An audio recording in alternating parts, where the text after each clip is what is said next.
I had this experience the other time when I was talking to someone, and the person had asked me to do something that I wasn't willing to do. And the person asked me why you don't want to do this. And I proceeded to explain why. And then the person began to justify and give me reasons why I shouldn't have such reservations and what have you. And at the end of the day, I ended up reluctantly doing what I did not intend to do for that person. So this experience just reminds me of the verse that says, let your yes be yes and let your no be no. I know sometimes people look at it in different contexts in terms of not swearing and stuff like that, but to stand firm with your yes or no. But I looked at it another way from the experience I had. Had I just said no, why? No reason, I just don't want to. I don't think I would have been pushed, to do what I did not intend to do. I also thought about an experience I had years ago when I traveled to another country with some group of young people, and we traveled for a youth conference. And while on this conference, we had completed that evening and were supposed to travel early the next morning. And so in my mind, I was preparing to relax that evening and just rest to get ready for the early morning trip. So one of the guys came. We were about 9 persons on the trip. I think we were like 4 ladies and 5 men, 5 guys or 5 young men, however way you can describe it. But we were all young people on this trip a few years ago. And then one of the guys came and said, oh, we know we're going to be leaving this place. I think it's good that we go out tonight and hang out, and chill. What have you? It was around 6 in the evening. And then I said, well, I think I want to go out with you guys.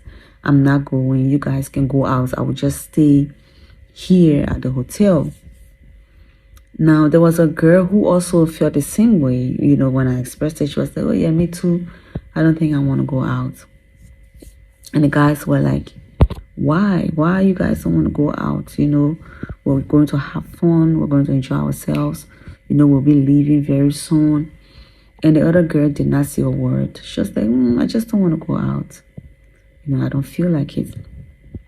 And I went on to explain, I don't want to go out because, I'm tired and I want to rest. We have an early morning trip, so I just want to sleep early. And, I don't really know this place so much. So when I start to give my reasons, everyone has something to say. We're not going out for too long. We'll be back before 12 midnight. We're just going for a few hours, 1 or 2 hours. I said, in fact, I don't even want to take alcohol. Oh, no, we're not going to take alcohol. We're just going to walk around and just see the area. And the person is like, even me, I don't want to stay out too late. So surely we're going to come home on time. And that person is like, you still have time to rest. I mean, come on. Another person is like, we're not going to alcohol. Even me, I don't want to drink alcohol. And even the girl who did not say a word about why she did not want to go out was like, yeah, you can go and join them. Don't mind me. For me, I'm just not in the mood. But you can go and join them. And then at this point, I felt so pushed to the wall. And there was so many, pressure coming from everyone. And I ended up reluctantly agreeing to go with them. And guess what happened? We stayed after 12. We went to a bar where they call drinks and drank alcohol. Even one of them decided to smoke. We stayed until 2 a.m. and I could not leave alone to come back because I did not know my way around. And you just name it. And when we got to the bar, or wherever they took us to, it was another story. This time I had learned my lesson. When we got there, someone went and brought drinks for people who wanted to drink. Another person went and brought shisha. I don't know how they pronounce that. It's shisha.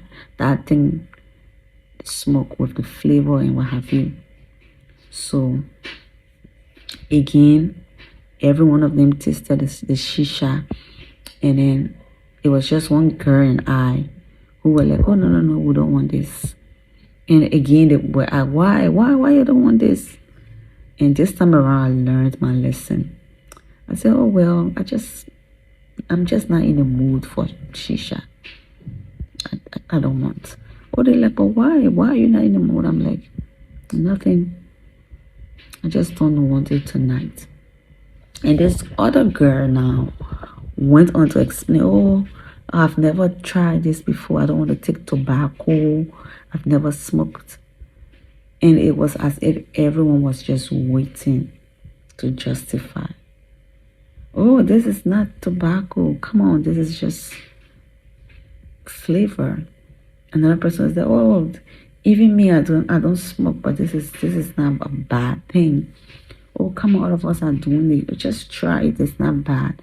Oh, it's good. This is not tobacco. This doesn't do anything to you. And guess what? At the end of the day, that girl ended up smoking the shisha. So from that point, I learned, let your yes be yes, your no, no. You have no reason to explain why yes. You have no reason to explain why no. I even notice it in dating relationships. Sometimes you're not interested in someone and they're like, oh, I really like you. And you're like, oh, I'm not interested. And like, oh, why?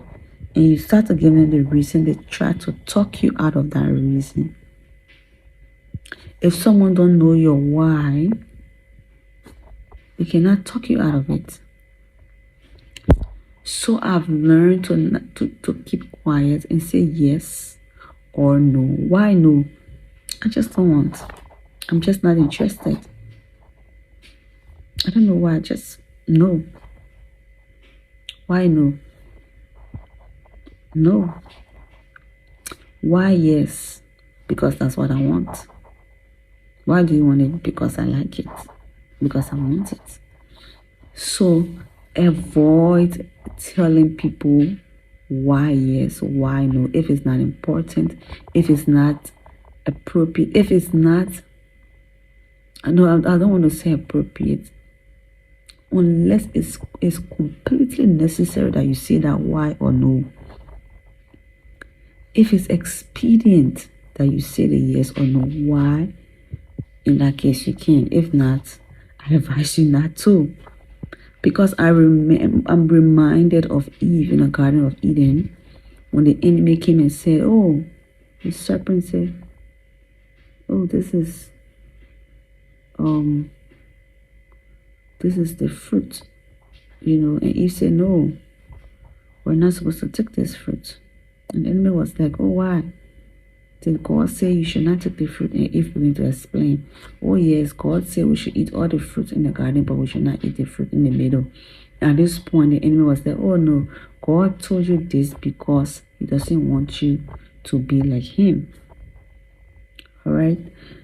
So once you start to explain why you create the avenue for conversation, you create an opportunity for someone to give you their own reason and try to talk you out of your reason. Simple, I'm not interested. No, I'm not interested. Yes, I'm interested. I think that's enough. I've learned that the moment you start to explain or go beyond that yes or no, you've opened the door for someone to convince you otherwise. You've opened the door for someone to talk you out of your decision. And you've left room for someone to give you their personal opinion. So let your yes be yes. And let your no be no. Period. And since I got this wisdom, I've stayed out of trouble. Let's go out. Oh no, I'm sorry, I cannot make it. I do not have to say why. I do not have to explain to you unless it's like I said, it's completely necessary that you see that why. Unless you have no option but to say why. But by all means, try to stay away from explaining. Someone say, oh, I want us to do this or to do that or to go this place, or I want you to talk to this person. No, I'm not interested. Why no? I'm just not interested. Let your yes be yes. Matthew 5:37. And let your no be no. The scripture says anything other than that is of the devil. So I just come to encourage you tonight with this word of wisdom, and I hope it blesses you.